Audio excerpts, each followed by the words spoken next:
ഫാമിലിയായി വിദേശത്ത് താമസിക്കുന്ന നിങ്ങൾക്ക് ഒരു കുട്ടി ഉണ്ടായാൽ സ്ഥിരം നാട്ടുകാരിൽ നിന്നും വീട്ടുകാരിൽ നിന്നും പല ഉപദേശങ്ങൾ കുട്ടിയെയും അമ്മയെയും പരിപാലിക്കേണ്ടതിനെ കുറിച്ച് നിങ്ങൾക്ക് കേൾക്കേണ്ടി വന്നിട്ടുണ്ടാവും അല്ലേ? അതിൽ 99% കാര്യങ്ങളും അവർക്ക് കിട്ടിയിട്ടുള്ളത് നാട്ടിൽ പതിച്ചികൾ എന്ന് വിളിക്കുന്ന സ്ത്രീകളിൽ നിന്ന് തന്നെയാവും. ഇന്ന് 30 ദിവസത്തേക്കൊക്കെ 30,000-ന് മേലെ മേടിക്കുന്നവരാണ് ഇവർ. അത്രയ്ക്ക് എന്ത് കാട്ടിക്കൂട്ടിയിട്ടാണ് ഇവർക്ക് ഇത്രയും വലിയ തുക കൊടുക്കുന്നതെന്ന് ആലോചിച്ചാൽ ഒരു എത്തും പിടിയും കിട്ടത്തില്ല. അമ്മയുടെയും കുഞ്ഞിന്റെയും ആരോഗ്യ പരിപാലനത്തിന് എന്ന് പറഞ്ഞു കൊണ്ടുവരുന്ന ഇവർ എന്നാൽ കാട്ടിക്കൂട്ടുന്നതോ മുഴുവൻ അശാസ്ത്രീയമായ ചികിത്സകളും പീഡനങ്ങളുമാണ്. അതുകൊണ്ട് തന്നെ ഞങ്ങൾക്കൊരു കുട്ടി ഉണ്ടായപ്പോൾ അത്തരം ഉപദേശങ്ങൾ അർഹിക്കുന്ന അവജ്ഞയോടെ ഞാൻ തള്ളിക്കളയുണ്ടായി. ഇവരെ പോലെയുള്ളവർ അമ്മയെയും കുഞ്ഞിനെയും ഞെക്കിപ്പിഴിഞ്ഞതിന്റെ കഥകൾ കേട്ട് കോരിത്തരിച്ചിരിക്കുന്ന വീട്ടുകാരുടെയും നാട്ടുകാരുടെയും ചില ഉപദേശങ്ങൾ എന്തൊക്കെയാണ് എന്നാണ് നമ്മൾ ഇന്ന് നോക്കാൻ പോകുന്നത്. 1. ആണുങ്ങൾ പെണ്ണിന്റെ പ്രസവാനന്തര കാര്യങ്ങൾ നോക്കിയാൽ എങ്ങനെ ശരിയാവും? അവിടെ അവളെ നോക്കാൻ ആരുമില്ലല്ലോ, ഇഷ്ടത്തിന് ഓരോന്നും വെച്ചുണ്ടാക്കി കൊടുക്കാൻ ആരുമില്ല എന്നൊക്കെയുള്ള തീരാത്ത ആവലാതികൾ. അല്ല, എനിക്കറിയാമെന്നൊരു ചോദ്യം. പിന്നെ ഞാൻ അവിടെ ഈത്തപ്പഴത്തിന്റെ കുരുകളാൻ നിൽക്കുന്നു. നാട്ടിൽ ഭാര്യയുടെ കൂടെ ഭർത്താവിനെ ലേബർ റൂമിൽ കയറ്റാൻ പോലും ഇന്നും മടിയാണ്. ചില സ്വകാര്യ ആശുപത്രികൾ മാത്രം ഇന്ന് അത് അനുവദിക്കുന്നുണ്ട് എന്ന് കേട്ടിട്ടുണ്ട്. എന്നാൽ അവർക്കൊരു ആശ്വാസമായി കൂടെ ലേബർ റൂമിൽ നിൽക്കാനും പരിഷ്കൃത രാജ്യങ്ങളിൽ ആണുങ്ങൾക്ക് ഇന്ന് സാധിക്കും. 2. കുഞ്ഞിനെ നോട്ടം. പിന്നെയുള്ള ആശങ്കകൾ മുഴുവൻ കുഞ്ഞിനെയും തള്ളയും പരിചരിക്കുന്ന കാര്യത്തിലും പ്രസവ ശുശ്രൂഷയുടെ കാര്യത്തിലുമായിരിക്കും. ചിലർക്ക് കുഞ്ഞ് ജനിച്ചു വീണപ്പോൾ തന്നെ സ്വർണവും തേനും നാക്കിൽ തേച്ചു കൊടുക്കണം, ആയുർവേദ മരുന്ന് കഴിപ്പിക്കണം, എണ്ണ തേച്ച് കുളിപ്പിക്കണം, തിളച്ച വെള്ളത്തിൽ പുഴുങ്ങിയെടുക്കണം. അങ്ങനെ 100,000 വ്യാകുലതകൾ. ഈ വക വിഡ്ഢിത്തരങ്ങളിൽ ഒന്നും ചെന്ന് ചാടാതെ നോക്കുക. ഹോസ്പിറ്റലിൽ നിന്ന് കിട്ടുന്ന നിർദ്ദേശങ്ങൾ പാലിക്കുക. 3. കുഞ്ഞിനെ ആര് കുളിപ്പിക്കുമെന്നത്. പാരമ്പര്യമായി തലനരച്ച ഒരു സ്ത്രീ, അത് അമ്മയോ അമ്മുമ്മയോ അമ്മാവിയോ അയലത്തെ വീട്ടിലെ ആരെങ്കിലും തന്നെ ആവണമെന്ന് നിർബന്ധമാണ് ഇവർക്ക്. അവളുടെ ഭർത്താവ് സ്വന്തം കുഞ്ഞിനെ കുളിപ്പിച്ചാൽ എന്താണ് സംഭവിക്കുക? എന്താ ഇതൊക്കെ സ്ത്രീകളുടെ മാത്രം കുത്തക വല്ലവാണ്? എണ്ണ തേച്ച് കുഞ്ഞിന്റെ മൂക്ക് ഞെക്കിപ്പിഴിയണം, ഉച്ചിയിൽ എണ്ണ എപ്പോഴും നിറച്ചു വെക്കണം, കയ്യും കാലും ഒക്കെ വലിച്ചു നീട്ടി തടവണം, പുക്കിൾ കൊടിയിൽ വെള്ളം വീഴാൻ പാടില്ല, പുക്കിൾ കൊടി കൊഴിഞ്ഞു കഴിഞ്ഞിട്ട് അതിന്റെ മുകളിൽ കട്ടിയുള്ള തുണി ഇട്ട് വെക്കണം, ആ കൊഴിഞ്ഞു വീണ പുക്കിൾ കൊടി മണ്ണിൽ കുഴിച്ചിടാം. അങ്ങനെ നീളുന്ന ഒരു ലിസ്റ്റ് പറയുന്നുണ്ട്. കുഞ്ഞിന്റെ തലയും മൂക്കും ഒക്കെ എങ്ങനെ ഏത് ആകൃതിയിൽ വരുമെന്നത് അത് പാരമ്പര്യമാണ്. It's genetic and depends on the race and environment. പൊതുവെ ഇന്ത്യക്കാരുടെ എല്ലാം മൂക്ക് നീണ്ടു തന്നെയാണ് ഇരിക്കുന്നത്. മൂക്കാരി ഞെക്കി പിഴിയാഞ്ഞത് കൊണ്ടല്ല ആഫ്രിക്കക്കാരുടെയും ചൈനക്കാരുടെയും മൂക്ക് അങ്ങനെ ആയിപ്പോയത്.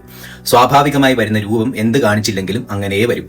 ഇപ്പോഴും ഇതുപോലത്തെ ടീംസ് പറയുന്നത് കേട്ടിട്ടില്ലേ? കുഞ്ഞിനെ കുളിപ്പിക്കുമ്പോൾ മൂക്ക് പിടിച്ചു കുളിപ്പിക്കണം, തല ഉരുട്ടിയെടുക്കണം, എന്നാലേ തല ഉരുണ്ട് ഇരിക്കത്തുള്ളൂ പോലും. ഇതെന്തുവാടെ കളിമൺ കുടം വല്ലതാണ് ഉരുട്ടിയെടുക്കാൻ? മനുഷ്യന്റെ ശരീരശാസ്ത്രത്തെക്കുറിച്ച് അടിസ്ഥാന വിദ്യാഭ്യാസം വല്ലതും ഇല്ലാത്ത പോലെയാണ് ഇവറ്റകളുടെയൊക്കെ സംസാരം തന്നെ. അടുത്തതാണ് കുഞ്ഞിന്റെ കാലിന്റെ വളവ് വലിച്ചു നീട്ടണം പോലും. കുഞ്ഞിന്റെ കാലിന്റെ വളവ് അതൊരു 3-4 വയസ്സ് വരെയൊക്കെ ഇങ്ങനെ അകത്തേക്ക് വളഞ്ഞു തന്നെ ഇരിക്കും. അത് നോർമലാണ്. അത് ഇപ്പോഴേ എണ്ണ തേച്ച് തല്ലി വലിച്ച് നിവർത്തേണ്ട ഒരു ആവശ്യവും ഇല്ല. ചിലർക്ക് അത് ജനറ്റിക് ആയിട്ട് അങ്ങനെ തന്നെ ഇരിക്കുകയും ചെയ്യും വലുതായാൽ കൂടി. പുക്കിൾ കൊടിയെ വെള്ളം വീണെന്ന് കരുതി ഒന്നും സംഭവിക്കാൻ പോകുന്നില്ല. നനവ് പറ്റിയാൽ വൃത്തിയുള്ള തുണി കൊണ്ട് നനവ് ഒപ്പി മാറ്റിയാൽ മതിയാവും. മുമ്പൊക്കെ ആൽക്കഹോൾ സ്വാബ് കൊണ്ട് വൃത്തിയാക്കുന്ന രീതി ഉണ്ടായിരുന്നു. പക്ഷേ ഇപ്പോൾ അതും ഔട്ട്ഡേറ്റഡ് ആണ്. ഉണങ്ങാൻ സഹായിക്കുന്ന ബാക്ടീരിയകൾ നശിച്ചു പോകുമെന്നതിലാണ് ഇപ്പോൾ അത് ചെയ്യാത്തത്. സോപ്പ് ആൻഡ് വാട്ടർ ആണ് ഇപ്പോൾ പ്രിഫർ ചെയ്യുന്നത്. തിളപ്പിച്ച വെള്ളത്തിൽ മുക്കിയ കോട്ടൺ ഉപയോഗിച്ചാണ് പുക്കിൾ കൊടിയിൽ അഴുക്ക് പറ്റിയാൽ വൃത്തിയാക്കേണ്ടത്. എന്തെങ്കിലും പഴുപ്പ് പോലെ വന്നാൽ മാത്രം ആൽക്കഹോൾ സ്വാബ് ഉപയോഗിച്ച് തുടയ്ക്കാം. പിന്നെ എന്തെങ്കിലും ആന്റിബയോട്ടിക് ഓയിൽമെന്റ് ഡോക്ടറുടെ നിർദ്ദേശപ്രകാരം മാത്രം ഉപയോഗിക്കുക. എയർ ഡ്രൈ ആയിട്ടാണ് പുക്കിൾ കൊടിയുടെ സ്റ്റെം ഉണങ്ങേണ്ടത്. സാധാരണയായി 7 മുതൽ 21 ദിവസത്തിനകം പുക്കിൾ കൊടി കൊഴിഞ്ഞു പോകും. പക്ഷെ അതിന്റെ പേര് പറഞ്ഞ് ആൾക്കാരെ എങ്ങനെ പേടിപ്പിക്കരുത്. നാട്ടിൻപുറത്തുള്ള കേട്ടുകേഴ്വി അറിവിനേക്കാൾ വലുതാണ് അതിന്റെ അനാട്ടമിയും ഫിസിയോളജിയും പഠിച്ചവരുടേത്. പ്രസവത്തിന് ശേഷം അമ്മയുടെ കുളിയുടെ കാര്യത്തിലാണ് പിന്നെ കുറേ എമണ്ടൻ ഉപദേശങ്ങൾ വന്നത്. വെള്ളം തിളപ്പിച്ച് അതിൽ ഇടാൻ എന്തൊക്കെയോ മരത്തിന്റെ കൊമ്പോ വേരോ ഒക്കെ വേണം പോലും. ആ വെള്ളത്തിൽ മാത്രമേ അമ്മ കുളിക്കാനും പാടുള്ളൂ. ആയുർവേദത്തിലെ കുറെ എണ്ണയും കുഴമ്പും തൈലവും വേരും തൊലിയും തെങ്ങിൻ പൂക്കുല രസായനവും കഷായവും ഇല്ലെങ്കിൽ പ്രസവരക്ഷ സമ്പൂർണ്ണമാകില്ല എന്നാണ് പലരുടെയും അബദ്ധധാരണ. പ്രസവരക്ഷയല്ല, സത്യത്തിൽ ഇത് ശിക്ഷയാണ്. സത്യത്തിൽ ഇതെല്ലാം കൂടി ഇടിച്ചു പിഴിഞ്ഞു കൊടുക്കുമ്പോൾ സംഭവിക്കുന്നത് ഈ ലേഹ്യവും രസായനവും എല്ലാം കൂടി കഴിച്ച് ചീർത്ത് വണ്ണം വെച്ച് അനങ്ങാൻ പോലും പറ്റാതെ ഒരു മൂലക്കിരിക്കാനേ പിന്നെ പറ്റുകയുള്ളൂ. പഴയതുപോലെ നല്ല ആരോഗ്യത്തോടെ നടക്കണമെങ്കിൽ ഇതൊന്നും കഴിക്കാതെ ഇരിക്കുക. ഹോസ്പിറ്റലിൽ നിന്ന് തരുന്ന മെഡിസിൻ മാത്രം കഴിക്കുക. അടുത്ത ഉപദേശം എന്ന് പറഞ്ഞാൽ അമ്മയ്ക്ക് കുഞ്ഞിന് കൊടുക്കാൻ പാലുണ്ടോ എന്നതായിരുന്നു. നെയ്യിൽ വറുത്തെടുത്ത സവാള തലേന്ന് രാത്രി വെള്ളത്തിൽ കുതിർക്കാനിട്ട് ഉലുവ, ചൂട് ചോറ്, വെളുത്തുള്ളി ഇതെല്ലാം കൂടി കഴിക്കാനായിരുന്നു പലരുടെയും ഉപദേശം. എന്നാൽ ആദ്യ പ്രസവം കഴിയുമ്പോൾ ഒരു 2-3 ദിവസം കഴിഞ്ഞ് സാധാരണ മുലപ്പാൽ ഉണ്ടാകാറുള്ളൂ. പക്ഷേ ഈ പറഞ്ഞതെല്ലാം കഴിച്ചു കഴിയുമ്പോൾ 2 ദിവസം കൊണ്ട് പാൽ ഉണ്ടാവും എന്നാണ് ഇവരുടെയൊക്കെ വിശ്വാസം. സത്യത്തിൽ ഇതൊന്നും കഴിച്ചില്ലെങ്കിലും 2 ദിവസം കഴിയുമ്പോൾ പാലുണ്ടാകും. അതൊക്കെ ഹോർമോണിന്റെ കളിയാണ്.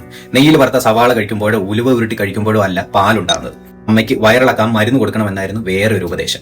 കുഞ്ഞ് വയറ്റിൽ കിടക്കുമായിരുന്നല്ലോ, അപ്പോൾ കുഞ്ഞ് പുറത്തു വന്നു കഴിഞ്ഞ് വയറ്റിൽ ചിലപ്പോൾ അഴുക്കൊക്കെ കാണുമല്ലോ എന്നതായിരുന്നു അവരുടെ ആശങ്ക. അപ്പോൾ അതൊക്കെ അടിച്ച് കഴുകി പുറത്തു കളയണമല്ലോ, അതാണ് ഉദ്ദേശിച്ചത്. പക്ഷെ കുഞ്ഞ് കിടക്കുന്നത് ഗർഭപാത്രത്തിലാണെന്നും അതിനെ സ്റ്റൊമക്കുമായി നേരിട്ട് ഒരു ബന്ധവും ഇല്ലെന്നുള്ള അറിവില്ലായ്മയുടെ കുഴപ്പമാണ് ഇവരത്. പിന്നെ കോൺസ്റ്റിപ്പേഷൻ ചിലപ്പോൾ ഉണ്ടാവാറുണ്ട്. അത് നോർമലാണ്. പ്രത്യേകിച്ച് മരുന്ന് പോലും കഴിക്കാതെ അത് മാറുകയും ചെയ്യും. പിന്നെ പറയുന്നതാണ് പ്രസവം കഴിഞ്ഞ് അനങ്ങുക പോലും ചെയ്യാതെ എപ്പോഴും കട്ടിലിൽ തന്നെ കിടക്കണം പോലും. പ്രസവിച്ച് കിടക്കുവാണ് എന്നാണല്ലോ പറച്ചിൽ തന്നെ. എന്നാൽ പ്രസവിച്ച് നടക്കുക എന്നതാണ് ശരിയായ ഒരു പ്രയോഗം. ചെറിയ രീതിയിൽ വ്യായാമം ചെയ്യണം. ഒരിടത്തും വെട്ടിയിട്ട വാഴ പോലെ കിടക്കുകയല്ല വേണ്ടത്. അടുത്തതായി വന്ന ഉപദേശം എന്നാൽ ആയുർവേദ മരുന്ന് കഴിക്കുന്നതിന്റെ ഒപ്പം പഥ്യം നോക്കണമെന്നായിരുന്നു.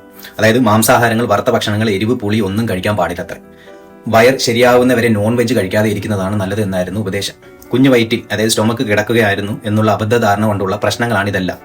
ഇഷ്ടമുള്ളത് കഴിക്കുക. കാരണം ഈ സമയത്ത് മുലയൂട്ട അമ്മമാർക്ക് വേണ്ടുന്നത് ഹൈ പ്രോട്ടീനാണ്.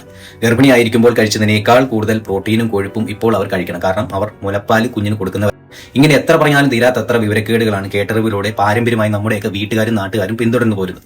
നിങ്ങൾക്കും ഇതുപോലെ അനുഭവങ്ങളൊക്കെ ഉണ്ടായിട്ടുണ്ടാവും എങ്കിൽ കമന്റ് ബോക്സിൽ എഴുതുക. ബൈ.